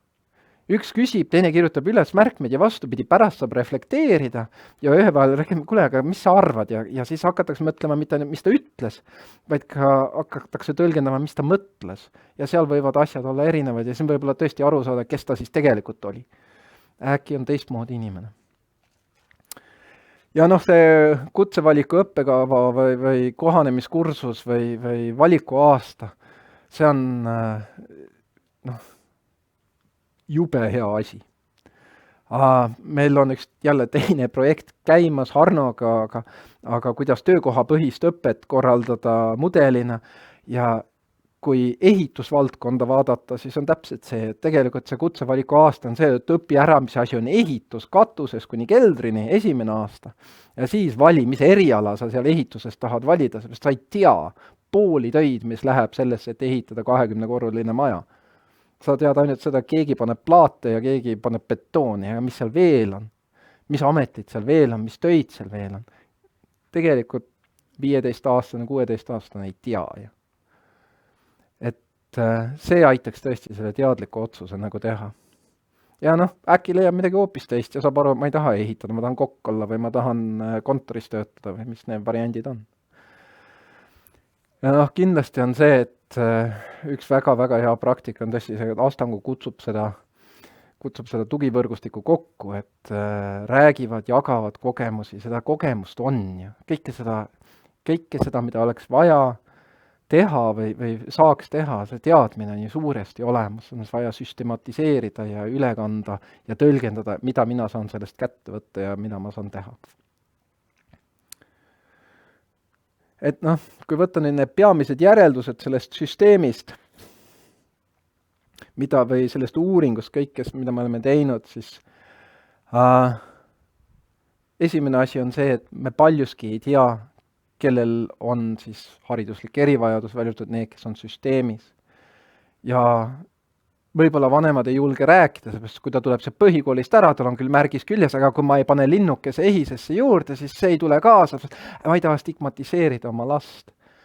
Ja ma pean ütlema, ma olen täpselt selles situatsioonis täna ja mul ka tekkis kohe küsimus, aga kui ma panen selle linnukese, kas siis see kool hakkab vaatama, aga äkki me ei taha seda õpilast, me tahaks neid nutikaid, et teda siis vaatame viimasena võtta. Ja mul kohe tekib see küsimus, et kuidas see asi käib, eks. Ja teine asi, õpilane ei pruugi üldse mõista tema erivajadust, kui ta on seda kogu aeg saanud, aga see ei ole märki nagu see ei ole läinud, siis ta lihtsalt käis koolis. See oli nähtamatu asi. Ja siis ta ei oska isegi ütelda seda. Ja siis mis juhtub, on see, et need probleemid juhtuvad siis kusagil septembrist detsembrini, eks ju. Ja nagu see, ma nüüd ütlen seda nime valesti, Xenia George, kas öeldakse George, ütles, et kuna see tempo on ju ühtlane kõigile, siis need probleemid kuhjuvad ühele ajale. Ja siis sa pead hakkama mõtlema selle peale, keda sa päästad. Sest sa ei jõua kõikidega enam tegeleda võib-olla. Et või siis ta juba lahkub ära, et sa ei teagi. Ja see õpilünkade teema ka, et ei ole nagu kellegi nagu otsene vastutust. Kui ta tuleb põhikoolist välja, tal on mingid augud, siis ta tuleb kutseõppesse ja siis peaks nagu keegi justkui sellega nagu tegelema, aga kas on keegi, kas on kellegi töö? Või see on lihtsalt see, me nüüd teeme, sest me peame. Ja siis tekib see erineva kiirused sellel haridusel ja erinevad tempod ja siis on raske seda kohandada ja siis jällegi üks õpilane või teine tunneb võib-olla ennast halvasti ja ma ei taha olla selles olukorras, ma lähen minema. Lähen tööle, ma ei tea. Ja mis on vaja, on just see varajast märkamise süsteemi. See on nagu a priori üks, et leida need kohad, et märgata need väikseid signaale, need õrnad signaalid, mis ei ole nii suured, mis ei ole nii valusad, kus on veel tegelikult päästa kõike. Et kuule, istume maha, võtame tass kohvi ja mõtleme ümber ja tõstame midagi teistmoodi. Aga see peab olema väike asi, seepärast väikest asja sa saad ümber tõsta. Aga kui asi on juba nagu mäe suurune, siis seda ei tõsta keegi ümber. Ja jällegi, ma seda juba ütlesin, et sama see teema, et kui probleemid lõpuks kuhjuvad ja tugipersonaali ei ole nii palju, siis tehtakse valikuid. Ja see on kellegi kahjuks lõpuks. Nii paratamatu. Et see on, ütleme, see kaevamine, mis me tegime ja kuhu me välja jõudsime kõikide erinevate detailide ja küsimustega ja okei. Siis nüüd siit edasi on siis, kuidas see siis võiks välja näha, et mida peaks tegema ja kuidas sellele asjale läheneda. Ja ma juba hoiatasin, asi ei ole raketiteadmine, küsimus on selles süsteemsed lähenemises, et vaadata seda asja kui teekond ja teekond algab enne kutsekooli ja lõpeb pärast kutsekooli. Ta algab põhikoolis, kui ta hakkab mingeid valikuid tegema ja lõpeb siis, kui ta on tööl. Sest see on asja eesmärk. Asja eesmärk ei ole anda talle haridust, asja eesmärk on, tema saaks tööle tegemaks midagi, mis tal meeldib, mida ta oskab, millest on hea, millest teda on koolitatud. Ja jagasime selle niisugusteks peatükkideks, mis siis seda teekonda järgivad. Et see esimene teema on tõesti, et võtta ja aidata neil mõista, mida nad oskavad, mis võimalusi selle kutsekoolis on ja kuidas selles osas teha teadlik valik. Ja see tundub nagu, kui seda kirja panna, see tundub natuke jabur. Et see on ju loogiline. Siin ei ole midagi uut. Aga seesamane koolide veebilehed tegelikult peavad inspireerima, mitte informeerima. Sest ainult infost, kui infot on liiga palju ja sa peaksid seda õppekava hakkama iga asja jaoks läbi lugema, siis tegelikult sa ei jõua sinna. Ja ma ei räägi siin ainult HEV-ist, ma räägin siin ükskõik kellest. Me ei jaksa seda infot endale juurde võtta, seda on liiga palju. Teiseks on vaja ka seda karjäärinõustamist. et mis arvestab seda õpilast nagu tervikuna. Ja see on jälle niisugune parim praktika sellest astangust, et räägime sellest, mida õpilane tahab saavutada oma elus ja mis sinna seda viib, mitte see, mis haridust ta tahab. Haridus on juhuslik. Aga ma tahan iseseisva, ma tahaks sõita uue BEM-iga. Fine. Uus BEM maksab 80 000. Kuidas sa sinna jõuad? Mida sa teed? Mis sammud need on? See on minu isiklik eesmärk. Et sinna minna ja siduda selle õpilase mõttega ja see karjäärinõustamine peab sinna juurde tulema tugevamalt. Ja kahjuks see on mitte prioriteetne. Kui sellest taotlusse minna, siis siin peab olema võimalus sellel teha õige kutsevalik. Ja koolil on vaja võimalus kuidagi aru saada, kes see seal on. Mitte mis eriala ta õpib, mis vanusest ta on, kust ta tuli, või kes ta tegelikult on. Ja mida ta siis oskab ja ei oska. Ja siin me jõudsime väga lihtsa tööriistani, mis on ka jälle, et lihtsad asjad töötavad hästi, keerulised asjad kipuvad minema katki. Et me leidsime 2-3 väga head näidet mingist erinevatest ankeetidest, mida kasutatakse selleks, et natuke paremini aru saada, kes see õpilane on.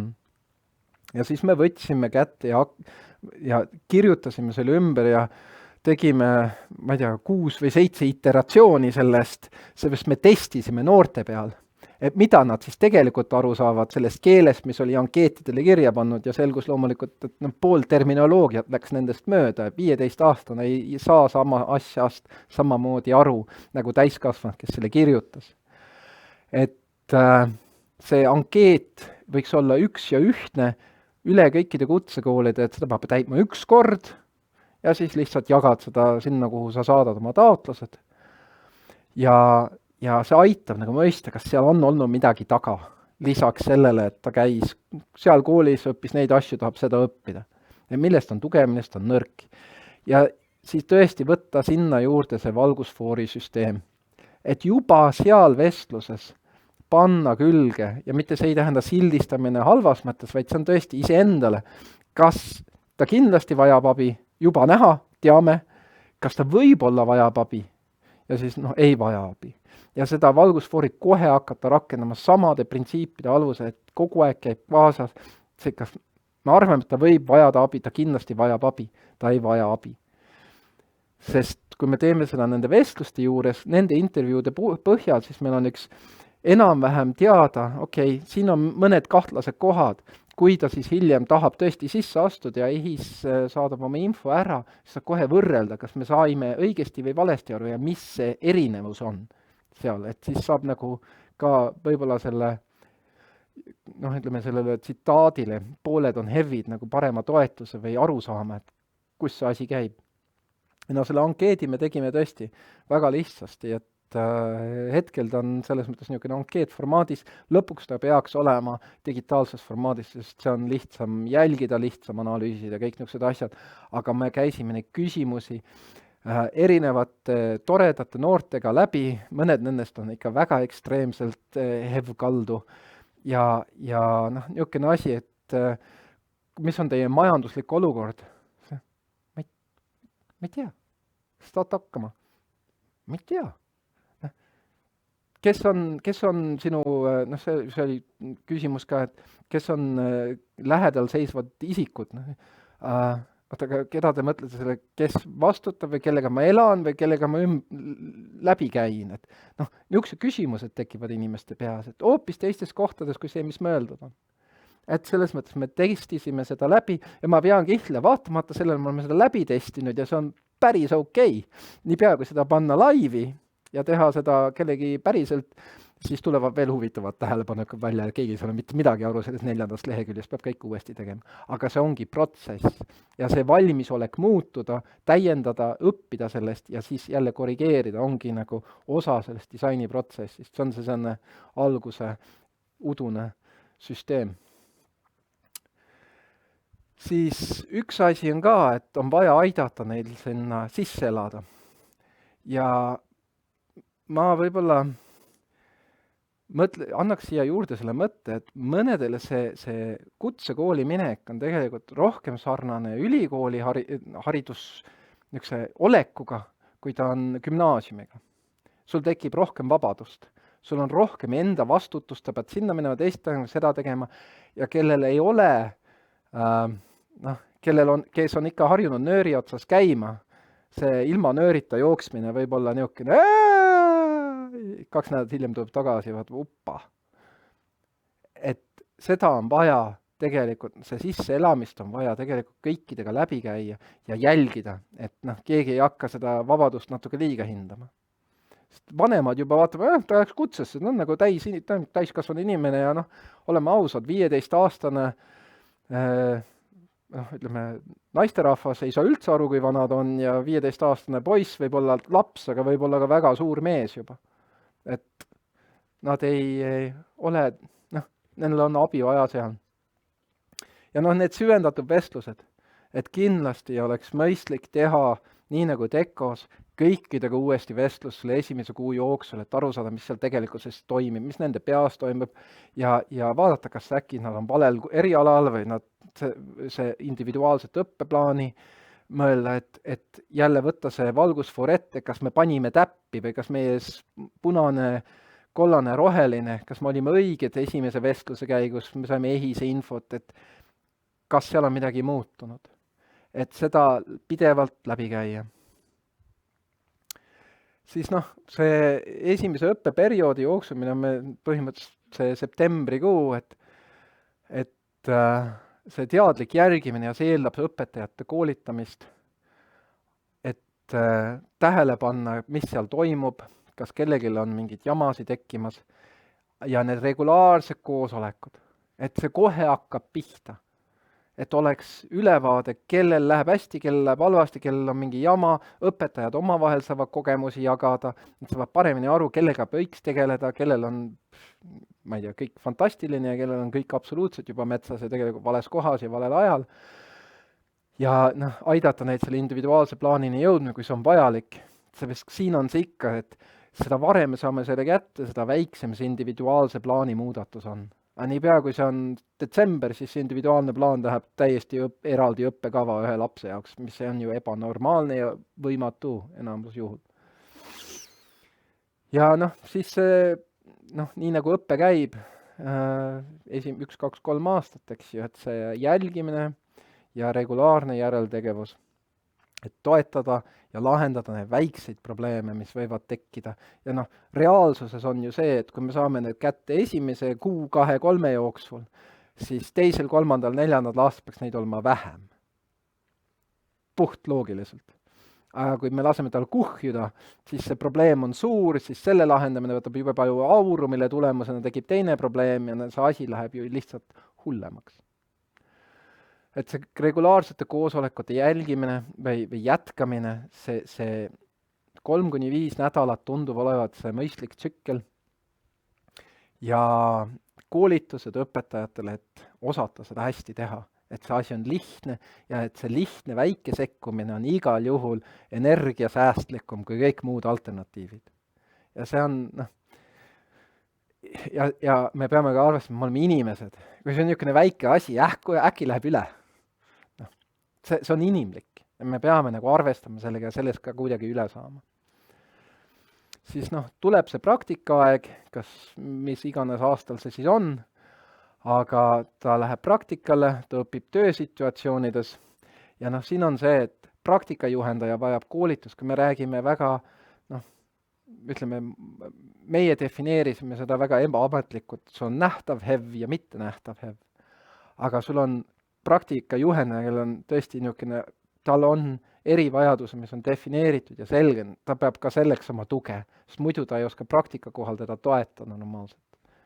Ja tal on ka vaja see koolitus ja siis see samane, mis peab tagasi tulema, mis on üks väga ilus asi, mida me nägime Astangul, et see praktika esitlus, et see tagasi mida ma siis tegelikult õppisin, et see kõik tuleks välja, et see praktikal ei olnud käia, täideti mingi ankeedi, tegi praktika ära ja nüüd lähed edasi kooli ja siis lähed tagasi. See on päris tagasiside, et see on tähtis, see on oluline ja mis ma sellest praktikast sain. Et tundub olevat, kinnitab nii seda oskusi ja kui ma nüüd räägin teistest projektist, mis me teeme, üks nendest Harnoga, siis kui see praktikat võetakse tõsiselt, siis tööandjal läheb elu lihtsamaks. Aga see praktika on üle jala, siis tööandja ei tea, mis selle praktika väärtus on ja ta ei taha järgmisel korral võtta ja kõik see asi käib nagu omamoodi käsikäes. Ja siis on vaja see tööle minekut nagu võtta tõsiselt, et ja siin on tõesti soovitus, et mitte ainult jälgida see, et ta sai tööle ja tšau pakaa ja have a good life, vaid see, et 1,5 aasta jooksul jälgida ka seda, kas see, mida ta õppis, ta tegelikult teeb. Sest see on ju see majanduslik mõte sellel kutsekoolil. Et sa õpid, ma ei tea, toru luksepaks, siis sa peaks torutöödega tegelema 1,5 aasta pärast. Kui sa seda ei tee, siis miks sa õppisid seda, mis seal juhtus?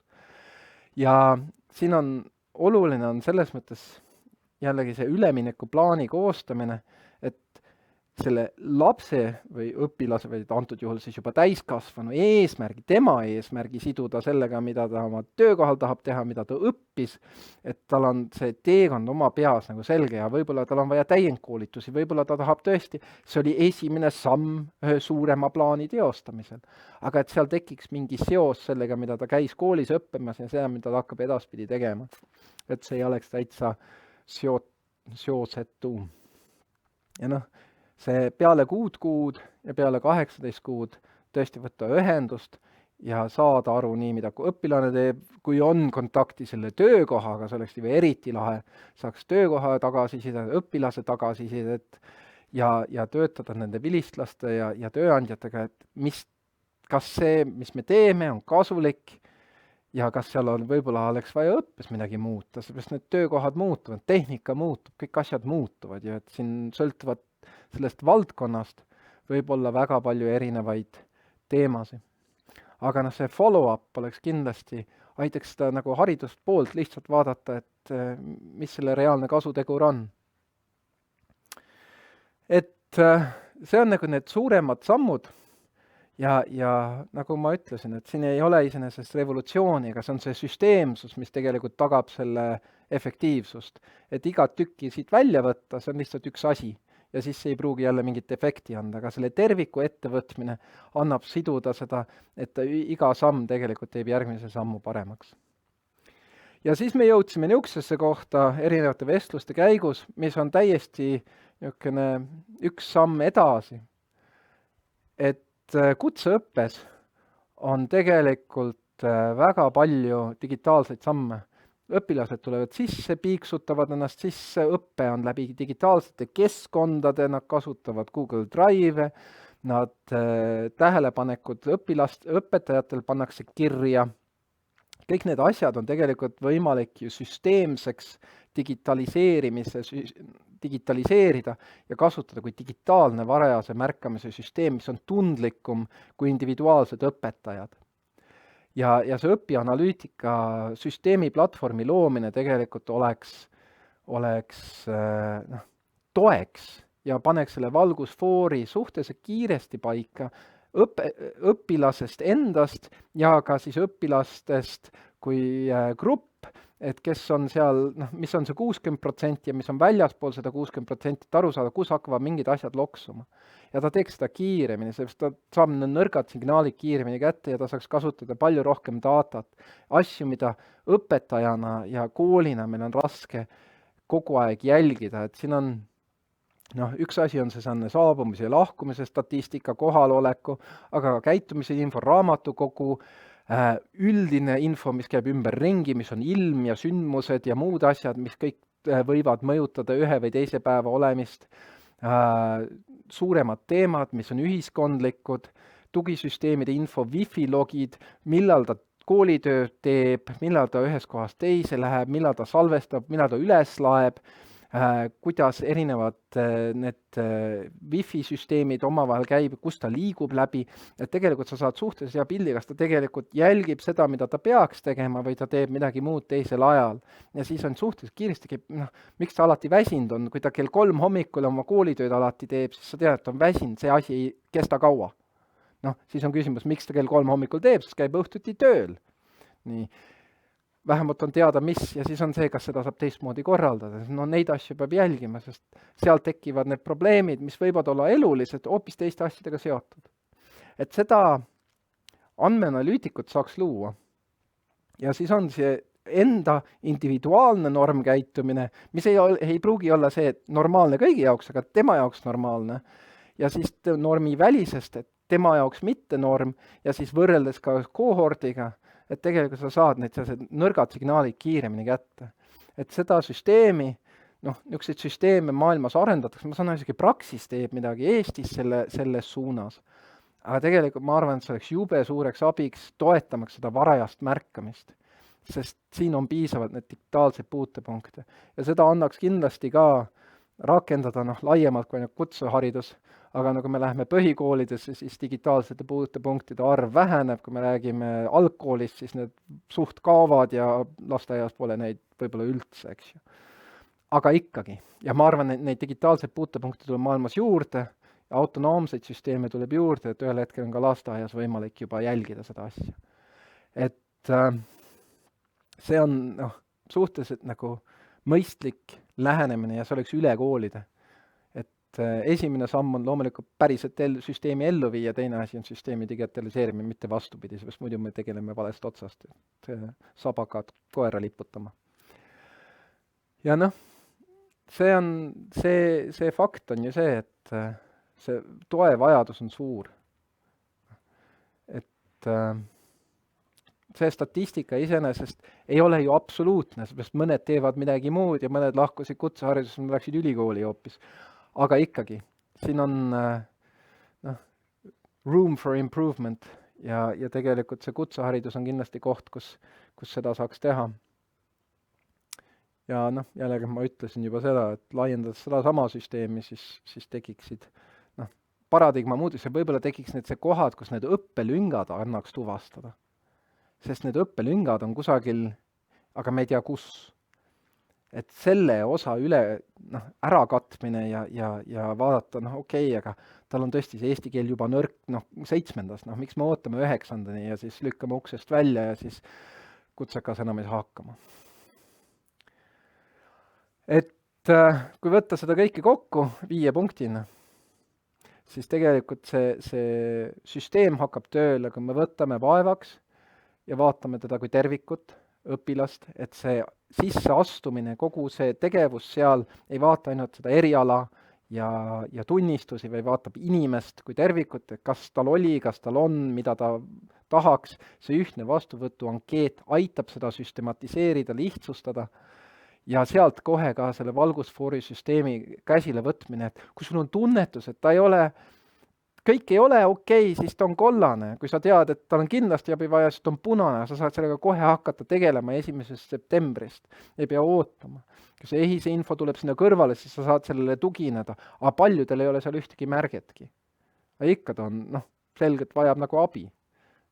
Ja üks kõige tavalisemaid probleeme on see, et hariduslik erivajadus on mitte piisav eesti keele oskus. Et see on, sellest saab suht kähku aru. Ja mis on kindlasti mõistlik teha, on see esimese kuu jooksul see kõikide sisseastujatega korrata seda protsessi. Sest see, nii nagu ikka, kui me teeme ühe vestluse, me saame üks hulk asju teada, siis see setib, kui sa oled siin taga kuklas, siis järgmine kord räägid, sa oled midagi näinud juba, siis sa oskad küsida hoopis teisi küsimusi. Samalt inimesel saad hoopis teise pildi ette. Et see kordusolevalt tarkuse ema, siis see kindlasti töötab. Ja see varajase märkamise protsessi rakendamine, et see iga 3-5 nädalat kõik kokku, räägime läbi, vaatame üle, meil on oma valgusfoor olemas, kellest me räägime, kas on probleem või ei ole, kas me teeme midagi ei ole, kellega me teeme, tugipersonal peab siin kaasas olema ja tugipersonal on kindlasti eraldi ooper, see peaks rohkem olema. Aga see lihtsalt võtta ette ja juba läbi rääkida, mul oli mulje, sul oli mulje, kellest me räägime, Jukust, okei, kuule, aga mul on tunne, midagi peaks tegema, võtame 3 inimesed, kohe räägime. Äkki probleem ei lähe suureks, jääb väikseks probleemiks, saab ära lahendatud. Aga kui me ei räägi, siis me ei tea. Vot, rohkem polegi. Et vist on võimalus küsimusi küsida ja võib-olla vastuseid saada, seda ma ei julge lubada.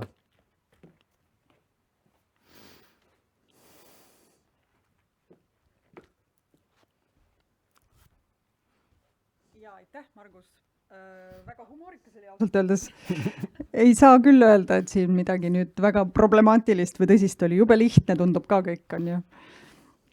Meil paar küsimust on veebi tulnud. Kui nüüd veel inimesed, kes kuulavad, kiirelt reageerivad ja juurde kirjutavad, siis saame nendele ka vastuseid leida. Aga praegu on 2 küsimust. Ja mulle meeldib see, et need küsimused on sellised, et eeldades, et need on sulle, et sina oled meil nüüd kutserehabilitatsiooni spetsialist. Sa oled ekspert sellel alal. Et sa oled selle teema läbi tuhtninud, Maret samamoodi, ja proovi siis nüüd vastata. Kuidas vältida õppijakandidaadi diskrimineerimist, kui kool saab vastuvõtuprotsessi raames teada, et tegemist on toevajadusega inimesega? Mismoodi teda toetamine on diskrimineerimine, see on ju pigem vastupidi. Aga sa ise ütlesid ka lapsevanemana, sa mõtled, kas koolile anda seda infot teada või mitte anda? Oota, loe uuesti. Kuidas vältida õppijakandidaadi diskrimineerimist, kui kool saab vastuvõtuprotsessi raames teada, et tegemist toevajadusega inimesega? Okei. No vaat see on see nüüd see koht, kus peab olema kokkuleppe, et me ei stigmatiseeri ega erista neid. Vaata, see on see koht, mida mina lapsevanemana ei tea. Ja olles kokku puutunud ka kooliga teiselt poolt, et õpetaja vaatest, siis nutikad on hea õpetada. Et on hea küsimus, ma ei oska. See ei ole mina. Siis see peab olema läbipaistev, et see on eraldi teema, mida peab nagu päriselt eraldi käsitlema, et mina teaksin, koduleheküljel selle kohta infot ei ole. Seal ei ole see kindel, me võtame sõltumatu sinu soost, sinu seksuaalsest orientatsioonist, sinu värvist, sinu millest iganest, igal juhul, kui sul on õigus selle kohale, siis sa saad siia kooli. Et seda juttu mina ei ole leidnud. Aga tegelikult see peaks ju siis andma mulle seda, seal on üks küsimus. Mina tegelikult kirjutasin selle küsimuse. Mina kirjutasin selle küsimuse sinna ja mul tegelikult lihtsalt, miks mul plahvatas, see oli kusjuures enne, kui sa veel ütlesid selle, et sul endal vanemana on ka see kahtlus. Et mul plahvatas lihtsalt, mul tuli meelde, et paar aastat tagasi me istusime HTM-i esindaja, kutsekoolide esindajatega, istusime ühise laua taga ja mudisime seda HEV-ide määrust kutseõppes, HEV-id kutseõppes seda määrust ja seal tekkiski see sama teema, et kuidas kutsekoolid saavad EHIS-es ligipääsu varasemate õppeastmete nende HEV-ide nendele märgetele. Ja siis sealt käis lihtsalt väga konkreetselt läbi see teema, et kuulge, et me tegelikult saame nendele EHIS-e infole ligipääsu anda koolidele siis, kui nad on vastuvõtu otsused ära teinud. Sellepärast, et vastasel juhul me ei tea, võib-olla nad vaatavad, et seda me küll ei saa võtta, et sellepärast, et me peame lihtsalt nagu panustama sinna nii palju, meil ei ole seda võimalik teha. Et tegelikult kui see oleks nagu avatud kokkulepe, selliste härrasmeeste kokkulepe, et kõik nii-öelda panustavad, sest et lõppkokkuvõttes me ka teame, et ega kutseõppesse see õppijate tung ei ole, teab mis, eks ju, et eeldusel, et kõik koolid on huvitatud õppijatest, sõltumata nende toevajadusest, siis see nagu ei ole probleemi.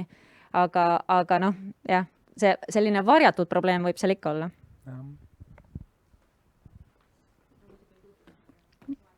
Kas sa soovid, Margus, veel kommenteerida? Ei, see on lihtsalt fascineeriv probleem, sest lapsevanemana ma ei tea seda, eks. Ma ei saa sellest niimoodi aru ja siis mina ei tea ju, kuidas kes mis süsteeme vaatab või mitte, et iseenesest täiesti loogiline, sa ei teagi, kas tal on erivajadus või mitte. Aga ma ei tea seda, et sina ei tea, ja siis ongi ja siis on teist küljest jälle see, et aga te saate teada, äkki te hakkate lükkama teda lollide klassi. Et selles mõttes niisugune, ta on puhtalt minu peas küsimus, aga ma tahaks seda seletust, et niisuguseid asju ei tehta ja võib-olla sellest piisab. Natuke hoiakute küsimus ka, et meil on millegi pärast kahtlus, et kutsekool ei võta vastu seda last, kes vajab tuge või seda noort. Et kust meil see tunne on üldse tekkinud? Et see millegi pinnalt ilmselt on, et ei ole ka välja kajatud seda, et kuulge, et kõik on oodatud, tulge, kõik saavad toetatud, me võtame vastu kõik, on ju, et keegi ei tunneks muret. Ja ilma mikrofonita rääkides ei kuule vaatajad. Ja. Üks vastaja on siia kommenteerinud ka, et diskrimineerimise ohu küsimus on seotud eeskätt koolitöötajate eetiliste tõekspidamistega, ei muud. Mis on väga õige. Nii, aga üks küsimus on veel. Kas õige kutsevaliku tegemisel oleks lahenduseks kõigile õppijatele, põhikooli lõpetajatele kutsevaliku kursuse läbimine 6 kuud kuni 1 aasta? Kas kõik sisseastujad peaksid äkki läbima siis selle kutsevaliku aasta või kursuse? Ekspert vastab. Ma arvan, valdkonniti erinev. Ja kindlasti peab absoluutseks ei seda teha, sest ma tean, et minu laps otsustas 10-aastaselt, ta hakkab kokaks, siis ta ei puutunud toitu, kuni ta oli 15 põhimõtteliselt, et ma ei saanud kunagi aru, et ta päriselt seda mõtles, aga 15-aastaselt, 16 sai, läks sinna tegelikult kutsekooli, läks tööle ka ja töötanud sellest ajast saadik ja nüüd on nagu väga kõrgelt hinnatud kokk, et tal ei olnud, ma ei taha vaadata, mida veel saab toiduainetööstuses teha, ta tahab kokk olla, et selles mõttes absoluutsena ei saa. Aga niisugune, ma ei tea, niisugune tungivalt soovituslik, kui sa ei ole kindel, siis see peaks olema see võimalus, sest ehitusvaldkonnast täpselt, ehitus on nii suur asi, keegi ei tea, mida tegelikult seal kõike tehtakse ja mis masinate ja mis tehnikaga, sa pole sellest kunagi kuulnud. Sa saaks nagu pildi ette, mis tegelikult ehitus tähendab, sest me teeme täna Eestis liiga palju viimistlejaid, aga keskkonnatehnikuid on 5 tükki tulevad aastas kutseharidusest välja, et see on liiga vähe, aga keegi ei tea, mis asi on keskkonnatehnika. Kas sa tead, mis keskkonnatehnika on? Täpselt. Ei, ma arvan, et mitte. Et kuidas 15-aastane peaks teadma? Kas äkki siin saalis on veel mõni küsimus? Veebis praegu rohkem ma ei näe küsimusi. Kui ei ole, siis tegelikult võtame päeva kokku. Ma võib-olla kokkuvõtteks tegelikult, Margus jää praegu siia, eks, et ma tahakski kokkuvõtteks pigem öelda, et me ju tegelikult töötame kõik selle nimel, et iga noor, iga laps tunneks ennast koolis hoituna või ta tunneks, et ta kuulub sinna. Et me käisime läbi nagu, võib-olla jääbki mulje, et oleme väga kriitilised kutseõppeasutuste vastu praegu. Aga üldse mitte, minu arust on see nagu suurepärane väljakutse, suurepärane pusa, mida arutama hakata koos kutsekoolidega, et võib-olla ongi aeg, et nüüd nagu süvenenumalt selle teemaga tegeleda, et üldse see ei ole sellel eesmärgil, et kellelegi näpuga näidata. Ja ma tahan rõhutada ka veel võib-olla seda, et selle disainiprotsessi või selle eeltöö raames näiteks mina ise sain nagu väga mitmel korral äratundmist, kui hästi meil paljudes koolides tegelikult on ja kui palju meil isegi Astangul on õppida teistest kutsekoolidest. Et on täitsa mitmeid asju, mida isegi meie Astangul ei tee, et selles mõttes on nagu see nagu mitmepoolne. Ei ole nii, et meie muudkui käime ja räägime, kuidas asjad käivad, vaid praegu on ikkagi olukord juba nii, et teised räägivad ka, kuidas asjad käivad ja meie nendelt õpime. Nii et see on nagu või ütleme mitmepoolselt väga kasulik protsess olnud ja kindlasti jätkame siis sellega.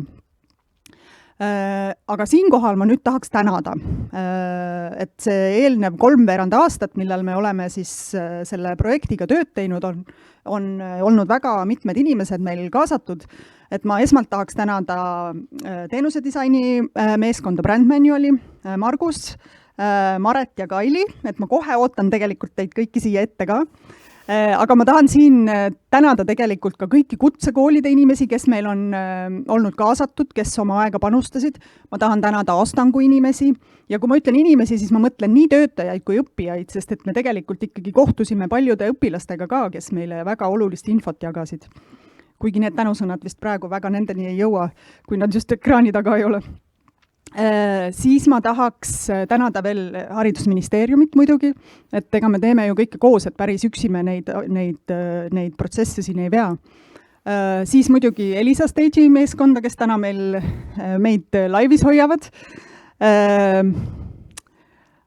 Ja ma mõtlen kõiki huvilisi selles mõttes, et ega me võime seda niidi otsa siin hoida, aga see töö tuleb muidugi ka ju tegelikult kutsekoolides ära teha, et ma loodan, et ikkagi koos hoiame seda lippu kõrgel ja loome siis sellise kooli, mis oleks hea kõikidele õppijatele. Aga palun Kaili ja Maret, et mul on tegelikult väike kingitus teile ka Astangu poolt, mis jääb seda perioodi meenutama. Aga ma lihtsalt tahan, et teised näevad, et te olite ka tegelikult selle asja juures, et Margus on küll suure töö tegija, aga meeskond oli meil vähe suurem.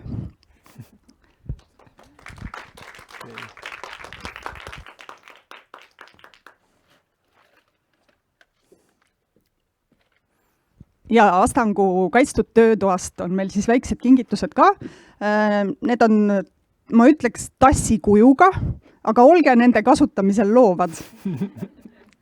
Ja sellega ilmselt lõpetame ka, et aitäh kõigile, kes on ekraanide taga ja kes on siin saalis ja kohtume veel. Aitäh!